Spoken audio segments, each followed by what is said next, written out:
Hello, അസ്സലാമു അലൈക്കും. എന്തൊക്കെ വിശേഷങ്ങൾ? എല്ലാവർക്കും സുഖമല്ലേ? അപ്പം ഞാനിപ്പോൾ പോണത് കഫീലിൻ്റെ പെങ്ങളെ വർക്ക് ചെയ്യുന്നിടത്തുനിന്ന് എടുത്ത് നേരെ മക്കയിലേക്ക് പോകണം കേട്ടോ. അപ്പോൾ ചിലപ്പോൾ ഇന്ന് അവിടെ സ്റ്റേ ആയിരിക്കും. അപ്പോൾ ഇന്ന് സാധാരണ വർക്ക് ചെയ്തിട്ട് വീട്ടിലേക്ക് റിട്ടേൺ കണ്ട് വരലാണ്. അപ്പോൾ ഇന്ന് അവരുടെ റിലേറ്റീവ് ഉണ്ട് മക്കയിൽ, അപ്പോൾ അവിടെ പോകേണ്ട ആവശ്യമുണ്ട്. അപ്പോൾ കഫീൽ പറഞ്ഞ് അവിടെ സ്റ്റേ ചെയ്യേണ്ടി വരും മിക്കവാറും കേട്ടോ. അപ്പോൾ അവിടെ ഒരു ഡ്രൈവറുണ്ട്, അവൻ്റെ റൂമിലായിരിക്കും നിൽക്കേണ്ടി വരിക. അപ്പോൾ അതിന് മുമ്പൊന്ന് പെട്രോൾ പമ്പിൽ കയറിയിട്ട് എണ്ണ അടിക്കാമെന്ന് വിചാരിച്ചു. കാരണം എണ്ണ കുറച്ച് കുറവാണ്. ഹൈവേയുടെ സൈഡിലുള്ളൊരു പെട്രോൾ പമ്പാണ് കേട്ടോ. അത്യാവശ്യം വലിയ പെട്രോൾ പമ്പാണ്, നല്ല തിരക്കുണ്ട്. അപ്പോൾ ഞാനിവിടെ നിന്ന് അടിക്കാമെന്ന് വെച്ചിട്ട് വീടിൻ്റെ അടുത്ത് നിന്ന് അടിച്ചില്ല. അപ്പോൾ ഇവിടെ വന്നപ്പോൾ ഇവിടെ ഭയങ്കര തിരക്ക്. ഏകദേശം 100 മുകളിൽ കൗണ്ടറുണ്ട് കേട്ടോ. ഞാനിപ്പോൾ നിൽക്കുന്നത് 75ാമത്തെ കൗണ്ടറിൽ. അങ്ങനെ 100 റിയാലിന് 45 ലിറ്റർ 91 വണ്ടിയിൽ ഫില്ലാക്കി ശേഷം ഞാനൊരു റെഡ് ബുൾ മേടിച്ചിട്ടാണ് കുടിക്കാൻ വേണ്ടിയിട്ട്. 11 റിയാലാണ് ഇതിൻ്റെ വില. ഞാൻ റെഡ് ബുൾ കുടിക്കുന്ന ആളൊന്നുമല്ല, അത്ര പൈസക്കാരനൊന്നുമല്ല. പക്ഷെ ഞാനതിപ്പോൾ ഇത് കുടിക്കാൻ കാരണം 2-3 ദിവസമായിട്ട് എനിക്ക് നല്ല പനിയായിരുന്നു. അപ്പോൾ പനി മാറിയിട്ടില്ല, അതിന് നല്ല ക്ഷീണം കാര്യങ്ങളൊക്കെ ഉണ്ട്. അപ്പോൾ ഇത് കുടിച്ചാൽ ക്ഷീണം മാറും, വേണം എനിക്ക് ഡ്രൈവ് ചെയ്യണം, ഉറങ്ങരുത് ഡ്രൈവ് ചെയ്യുമ്പോൾ. അപ്പോൾ അതിനൊക്കെ കൂടെ വേണ്ടിയിട്ട് ഞാനിത് മേടിച്ചതിട്ടാണ്. വേറെയും ഡ്രിങ്ക് ഉണ്ട്, പക്ഷേ ഇത് 11 റിയാലാണ്. വേറെ കുറഞ്ഞ പൈസൻ്റെ ഉണ്ട്, പക്ഷേ ഞാൻ അത് മേടിക്കാൻ കാരണം കുറേ ദിവസമായി ഒരു റെഡ് ബുൾ വാങ്ങി കുടിക്കണം എന്ന് വിചാരിക്കണം. അങ്ങനെ മേടിച്ചത്. അങ്ങനെ മക്കത്ത് എത്തിയിട്ട് മക്കത്ത് അവരുടെ വീട്ടിൻ്റെ മുറ്റത്തു നിന്നുള്ള ഒരു വ്യൂ ആണ് കേട്ടത്. റുസൈഫയിലാണുള്ളത് ഇപ്പോൾ ഞാൻ. അങ്ങനെ രാവിലെ സുബഹിസ്കരിച്ചിട്ട് അവിടെ അങ്ങാടിയിലൊക്കെ ഒന്നിങ്ങനെ ചുറ്റിക്കറങ്ങി. രാവിലെ അവളെ വർക്കിംഗ് സ്ഥലത്ത് തന്നെ കൊണ്ടുപോയി ഡ്രോപ്പ് ചെയ്ത് ശേഷം ഞാൻ വീട്ടിലേക്ക് പോന്നിട്ടാ. അപ്പോൾ ഇന്ന് ശനിയാഴ്ച ആയതുകൊണ്ട് തന്നെ റോഡൊന്നും അത്ര ട്രാഫിക്കും കാര്യങ്ങളും തിരക്കൊന്നുമില്ല. അതുകൊണ്ട് തന്നെ നല്ല ചവിട്ടി വിട്ടു ഞാൻ. അപ്പോൾ ഞാനിങ്ങനെ ആലോചിക്കുകയായിരുന്നു, ഈ പ്രവാസികൾ ഏറ്റവും കൂടുതൽ നാടും വീടും വീട്ടുകാരൊക്കെ മിസ് ചെയ്യണത് എപ്പോഴാണെന്നറിയോ? എൻ്റെ ഒരു അഭിപ്രായത്തിൽ അത് നമുക്ക് എന്തെങ്കിലും രോഗങ്ങൾ വരുമ്പോഴാണ് കേട്ടോ. കാരണം എന്താണെന്ന് വെച്ചാൽ ഇപ്പോൾ 2-3 ദിവസമായിട്ട് ഞാൻ നല്ല പനി കാര്യങ്ങൾ, ചുമച്ച് തൊണ്ടയിൽ നിന്ന് ചോരൊക്കെ വരൽ തുടങ്ങി. അങ്ങനെ ആ സമയത്ത് ഞാനിങ്ങനെ ആലോചിക്കുക, നമ്മൾ നാട്ടിലാണെങ്കിൽ നമ്മളെ എന്തെങ്കിലും പണിക്ക് പോകുന്നുണ്ടെങ്കിൽ ജസ്റ്റ് ആ പണിയൊക്കെ ഒന്ന് ലീവാക്കി നമ്മളെ വീട്ടിൽ ആ ഒരു എന്താ പറയുക കൊലയും മരുന്ന് കഞ്ഞിയും ചമ്മന്തിയൊക്കെ കുടിച്ചാൽ തന്നെ ഏകദേശം നമ്മളെ രോഗങ്ങളൊക്കെ മാറും. ഇനിയിപ്പോൾ അതല്ലാച്ചെങ്കിൽ നമ്മളൊന്നെങ്കിൽ നമ്മളെ വീട്ടുകാർ ഹോസ്പിറ്റലിൽ കൊണ്ടുപോകും, അല്ലെങ്കിൽ നമ്മൾ ഒത്തിത്തള്ളി വിടും ഹോസ്പിറ്റലിൽ പോയിക്കാണ്ട് പോരാൻ വേണ്ടിയിട്ട്. ഇവിടെ നമ്മളെ കാര്യങ്ങൾ നമ്മൾ മാത്രം നോക്കുക, വേറെ ആർക്കും അതിലൊരു ഉത്തരവാദിത്വമൊന്നുമില്ല. ഈ മറ്റുള്ള ജോലികളൊക്കെ ഉണ്ട് കേട്ടോ. അപ്പോൾ നമുക്ക് എന്തെങ്കിലും അസുഖങ്ങളുണ്ടെങ്കിൽ നമുക്ക് ലീവ് എടുക്കുക. നമ്മൾ ലീവ് എടുത്താൽ നമ്മളെ ജോലി വേറെ ആരെങ്കിലും ചെയ്യും. 1-2 ആഴ്ച വേണമെങ്കിൽ ലീവ് എടുക്കുക. അങ്ങനത്തെ കമ്പനികളും അങ്ങനത്തെ ജോലികളൊക്കെ ഉണ്ട്. ഞാൻ അവരെ കുറിച്ചല്ല കേട്ടോ പറയുന്നത്. നമ്മളെ പോലത്തെ ചെറിയ ഹൗസ് ഡ്രൈവർമാർ, ബഗാലക്കാർ, ബൂഫിയക്കാർ, ഹോട്ടൽ പണിക്കാർ ഇങ്ങനെയൊക്കെ ഉണ്ടല്ലോ. അതായത് അവനെ ലീവാക്കിയ പിന്നെ വേറെ ആരും ആ പണി എടുക്കാനില്ലാത്തൊരു സിറ്റുവേഷനും സാഹചര്യമൊക്കെ ഉള്ള ജോലിക്കാരൊക്കെ ഉണ്ട്. അവരെ കുറിച്ചാണ് ഞാൻ പറയുന്നത്. അപ്പോൾ നമ്മൾ ഏറ്റവും കൂടുതൽ മിസ് ചെയ്യുക ഈ സമയത്താണ്, എന്തെങ്കിലും രോഗമൊക്കെ ഉണ്ടാവുന്ന സമയത്താണ് കേട്ടോ. വലിയ രോഗങ്ങൾ വേണമെന്നില്ല, ഇതേപോലെ ചെറിയ പനി ജലദോഷമൊക്കെ ആയാലും മതി. അപ്പോൾ ഈ ഒരു കാര്യം പറഞ്ഞപ്പോൾ എനിക്ക് പണ്ടുണ്ടായ ഒരു വളരെ രസകരമായിട്ടുള്ളൊരു സംഭവം ഓർമ്മ വന്നത്.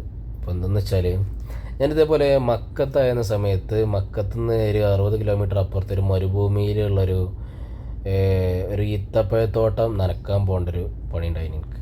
അപ്പോൾ അവിടെ ജസ്റ്റ് പോയിട്ടൊന്ന് മോട്ടർ ഇട്ടാൽ മതി, 1/2 മണിക്കൂർ മോട്ടർ ഇട്ട് തിരിച്ചു വരിക. അപ്പോൾ ഞാൻ നല്ല പനിയുള്ളൊരു ദിവസമാണ് പോണത് കേട്ടോ. അപ്പോൾ എൻ്റെ അടുത്ത് പാനഡോളുണ്ട്, പക്ഷേ കുടിക്കാനുള്ള വെള്ളമല്ല. എൻ്റെ അടുത്തുള്ളത് കോഡ് റെഡാണ്. ഈ കോഡ് റെഡ് എന്ന് പറയുമ്പോൾ പ്രവാസികളല്ലാത്തവർ കാണുന്നുണ്ടെങ്കിൽ അവർക്ക് അറിയാൻ വേണ്ടിയിട്ടാണ്. ഇത് ഈ പെപ്സി ടിന്നിൽ വരുന്ന ചെറിയ പെപ്സി ഇല്ലേ, പെപ്സി 7 അപ്പ് അതേപോലുള്ളൊരു സംഭവമാണ് ഈ കോഡ് റെഡ് അറിയാം. അപ്പോൾ അന്ന് 2017 തോന്നുന്നത്. അപ്പോൾ അന്ന് 2 റിയാലുള്ളൂ ഇറങ്ങിയ സമയത്ത്. ഇന്നതിന് 5 റിയാലും 6 റിയാലൊക്കെ ആയിട്ടുണ്ട്. അപ്പോൾ ആ സമയത്ത് ഞാൻ ഒരു ദിവസം 3 കോഡ് റെഡൊക്കെ കുടിക്കും. അതുകൊണ്ട് തന്നെ വണ്ടിയിലൊന്നും സ്റ്റോക്ക് ഉണ്ടായിരുന്നു. അങ്ങനെ ഞാൻ എന്ത് ചെയ്ത് പെനഡോൾ ഈ കോഡ് റെഡും കൂട്ടിയിട്ടുണ്ട് അടിച്ച്. അപ്പോൾ അന്ന് ഞാൻ ഗൾഫിലെത്തിയ സമയമാണ്. അപ്പോൾ എനിക്കിതിൻ്റെ ഭവിഷ്യത്ത് എനിക്കറിയില്ല. അപ്പോൾ അത് അടിച്ച് കുറച്ച് കഴിഞ്ഞപ്പോൾ എൻ്റെ കണ്ണ് മങ്ങലും പിന്നെ വണ്ടിയൊന്നും റോഡൊന്നും കാണാതാവല്, അല്ലെങ്കിൽ തലക്കൊരു പെരുപ്പും കാര്യങ്ങളൊക്കെ ഉണ്ടായി. ഈ കള്ളുടിച്ച പോലെ മാതിരിയായി. അതായത് ഞാൻ കള്ളുടിച്ചിട്ടല്ല, പക്ഷെ അതേപോലെ വണ്ടി ഓടിക്കാനൊന്നും പറ്റണില്ല. അങ്ങനെ ഞാൻ സൈഡാക്കിയിട്ട് ഒരു അരമണിക്കൂറോളം റെസ്റ്റ് എടുത്ത് ഇട്ടൊക്കെയാണ് പോയത്. അപ്പോൾ ഞാൻ തിരിച്ചു വന്ന് കമ്പനിക്കാരോടൊക്കെ ഇതിനെക്കുറിച്ച് ഇങ്ങനെയൊക്കെ സംഭവിച്ചു എന്ന് പറഞ്ഞപ്പോൾ അവരൊക്കെ എന്നെ കളിയാക്കി. കാരണം ഒരിക്കലും അങ്ങനെ കുടിക്കാൻ പറ്റില്ല അത്ര. അപ്പോൾ അതെനിക്കൊരു പുതിയ അറിവായിരുന്നു. അങ്ങനെ ഇപ്പം ഇങ്ങനെ വണ്ടിയിൽ പോയപ്പോൾ അത് ഓർമ്മ വന്നപ്പോൾ പറഞ്ഞു എന്നുള്ളൂ. അപ്പോൾ നിങ്ങൾക്ക് ഇതുപോലെ രസകരമായിട്ടുള്ള സംഭവങ്ങൾ എന്തെങ്കിലുമൊക്കെ ഉണ്ടായിട്ടുണ്ടെങ്കിൽ അതൊക്കെ ഒന്ന് കമൻറ്റ് ചെയ്യട്ടോ. അതുപോലെ ഞാൻ പറഞ്ഞില്ലേ, ഈ ഒരു നമുക്ക് രോഗങ്ങളുണ്ടാകുമ്പോഴാണ് നമ്മൾ വീട്ടുകാരെ ഏറ്റവും കൂടുതൽ മിസ് ചെയ്യുക. അപ്പോൾ അതുപോലെ നിങ്ങൾക്ക് അനുഭവങ്ങൾ ഉണ്ടായിട്ടുണ്ടെങ്കിൽ ഒന്ന് കമൻറ്റ് ചെയ്യാം. പിന്നെ എൻ്റെ ചാനൽ ആദ്യമായിട്ട് കാണുന്നവരാണെങ്കിൽ ഒന്ന് സപ്പോർട്ട് ചെയ്യണം കേട്ടോ. ഒന്ന് സബ്സ്ക്രൈബ് ചെയ്യുക, ലൈക്ക് ചെയ്യുക, നിങ്ങളുടെ അഭിപ്രായങ്ങളൊക്കെ ഒന്ന് കമൻറ്റ് ചെയ്യുക. പുതിയ ചാനലാണ്. അപ്പോൾ ഇനി വീട്ടിലെത്തിയിട്ട് കുറച്ച് പണിയും കാര്യങ്ങളൊക്കെ ഉണ്ട്. ഇന്ന് ശനിയാഴ്ചയാണ്. അപ്പോൾ എന്താ പറയുക, പനി നന്നായിട്ടാണ്ട് വിട്ട് മാറിയിട്ടില്ല. എന്നാലും വേണ്ടിയില്ല, നമ്മൾ തീർക്കേണ്ടതായിട്ടുള്ള പണിയും കാര്യങ്ങളൊക്കെ ഉണ്ടാവുമല്ലോ. അത് എന്തായാലും നമ്മളെടുത്തില്ലെങ്കിൽ മടിയം മല ചുമക്കുമെന്ന് പറഞ്ഞ പോലെ നമ്മൾ നാളെ എടുക്കാമെന്ന് വിചാരിച്ച് മാറ്റിച്ചാൽ നാളെ ഇരട്ടി പണിയാവും. അതുകൊണ്ട് ഇന്ന് ചെന്നിട്ട് കുറച്ച് തീർക്കാനുള്ള പണി, വലിയ പണിയൊന്നുമില്ല. പനി ആയതുകൊണ്ട് തന്നെ 2-3 വണ്ടികൾ ഞാൻ കഴുകാൻ ഏറ്റ വണ്ടികളുണ്ടായിരുന്നു, അതൊന്നും കഴുകിയിട്ടില്ല. അപ്പോൾ അതൊക്കെ കഴുകണം. അങ്ങനത്തെ അല്ലറ ചില്ലറ ചെറിയ പണികളൊക്കെ ഉണ്ട്. അപ്പോൾ അതൊക്കെ ഒന്ന് സെറ്റാക്കണം. പിന്നെ അങ്ങനെയൊക്കെയാണ് കാര്യങ്ങൾ. അങ്ങനെ റൂമിലെത്തിയിട്ട് കുറച്ച് ചായ സെറ്റാക്കി. ഈ മധുരമില്ലാത്ത ക്യാപ്പുച്ചിനോ ഉണ്ട്, അത് 1 റിയാലൊരു പേക്ക് കിട്ടും, അത് മേടിച്ചതാണ്. അങ്ങനെ ഹോട്ടലിൽ പോയിട്ട് കുറച്ച് മീനിൻ്റെ സാലിനെ മാത്രം വാങ്ങിക്കൊടുന്നു. പിന്നെ റൂമിൽ ബ്രെഡ് ഉണ്ടായിരുന്നു, ആ ബ്രെഡും മീനിൻ്റെ സാലിനും കൂട്ടിയിട്ടുണ്ട് അടിച്ച് രാവിലത്തെ ബ്രേക്ക്ഫാസ്റ്റ് ആയിട്ട്. അപ്പോൾ ഒരു 8:45 ആയപ്പോൾ എന്ത് ചെയ്ത്, ഞാൻ വണ്ടി കഴുകാൻ വേണ്ടിയിട്ട് വന്നു. അപ്പോൾ ഈ ഒരു വലിയ വണ്ടി, ഇത് കഫീലിൻ്റെ ഉപ്പാൻ്റെ വണ്ടിയാണ്, ഇത് കഫീലിൻ്റെ പെണ്ണുങ്ങളെ വണ്ടിയാണ്. അപ്പോൾ ഇത് രണ്ടും ഞാൻ കഴുകി, കുറച്ച് ഡ്രസ്സും കാര്യങ്ങളൊക്കെ ഉണ്ടായിരുന്നു, അതൊക്കെ ഒന്ന് അലക്കിയിട്ടു. ഇവിടെ ഇത് നമ്മളെ ചെറിയൊരു മുറ്റാണ്, ഇവിടെയൊക്കെ ഒന്ന് കഴുകി സെറ്റാക്കി. അങ്ങനെ ആ പരിപാടിയും കാര്യങ്ങളൊക്കെയാണ് കഴിഞ്ഞ്. അപ്പോൾ അതൊക്കെ കഴിഞ്ഞപ്പോൾ ഇതിന് പനി ഒന്നും കൂടെ അങ്ങോട്ട് സെറ്റായി വരുന്നു കേട്ടോ. അപ്പോൾ എന്ത് ചെയ്ത്, ഞാൻ ചുക്കാപ്പി മേടിച്ച് വെച്ചിരുന്നു, ഇന്ത്യൻ്റെ പ്രൊഡക്റ്റാണ്. അങ്ങനെ കുറച്ച് ചുക്കാപ്പി ഉണ്ടാക്കി കുടിച്ച്. അങ്ങനെ പിന്നെ ഉച്ചയ്ക്ക് ഞാൻ എന്ത് ചെയ്ത്, നന്നായിട്ട് വിശക്കുണ്ട്. പനിയായതുകൊണ്ട് 2-3 ദിവസമായിട്ട് ഫുഡും കാര്യങ്ങളൊക്കെ മോശമായിരുന്നു. അപ്പം ഞാൻ എന്ത് ചെയ്ത്, ഒരു ബിരിയാണി മേടിച്ച് ഹോട്ടലിൽ പോയിട്ട്.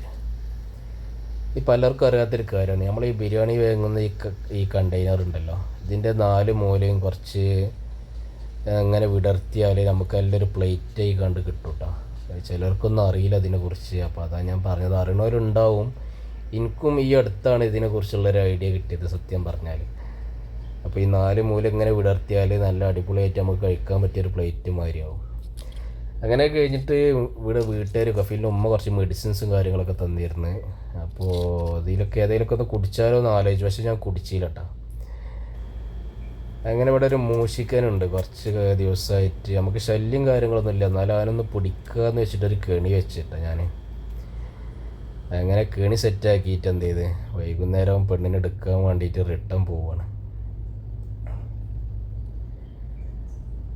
കാരണം ഞാൻ മക്കത്ത് നിന്ന് വരുമ്പോൾ അവളെ ജോലി സ്ഥലത്ത് തന്നെ ഡ്രോപ്പ് ചെയ്ത് കണ്ടാണ് ഞാൻ വീട്ടിലേക്ക് വന്നത് കേട്ടോ.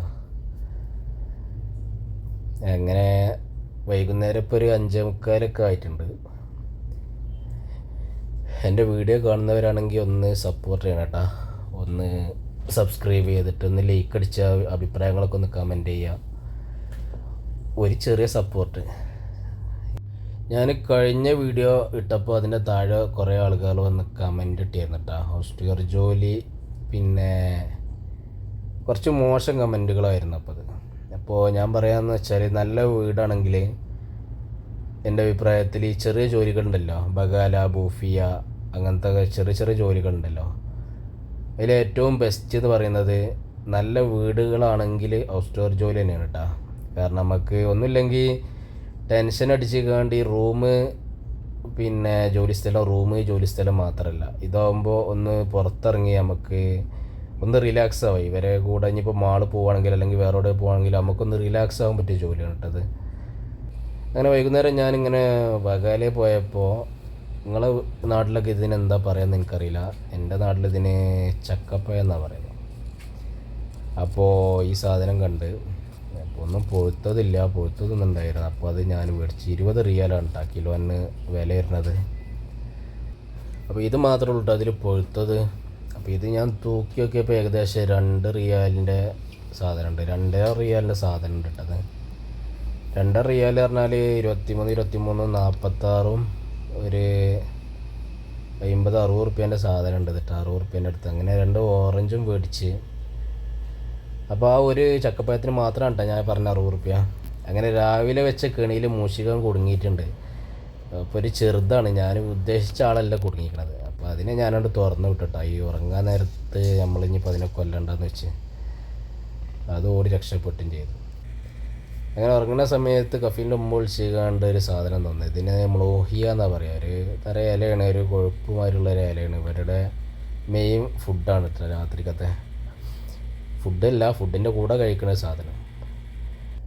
അങ്ങനെ പിന്നെ കഫീലും മാൻ്റെ ഒരു മെസ്സേജ് വന്നു. അപ്പോൾ ഞാനതിങ്ങനെ റീഡ് ചെയ്തപ്പോൾ മക്കത്ത് പോയപ്പോൾ ഞാൻ ഫുഡ് കഴിച്ചതിൻ്റെ പൈസയാണ് ഇട്ടായിരുന്നു. 130 റിയാലല്ല, 100 റിയാൽ, 120 110 റിയാൽ ഉമ്മ തരാണ്ടായിരുന്നു. 20 റിയാൽ ഞാൻ മക്കത്ത് വെച്ച് ഫുഡ് കഴിച്ചതിൻ്റെ പൈസയാണ് കേട്ടോ. അപ്പോൾ അങ്ങനെയാണ് ഇന്നത്തെ കാര്യങ്ങളൊക്കെ. അപ്പോൾ താങ്ക് യു.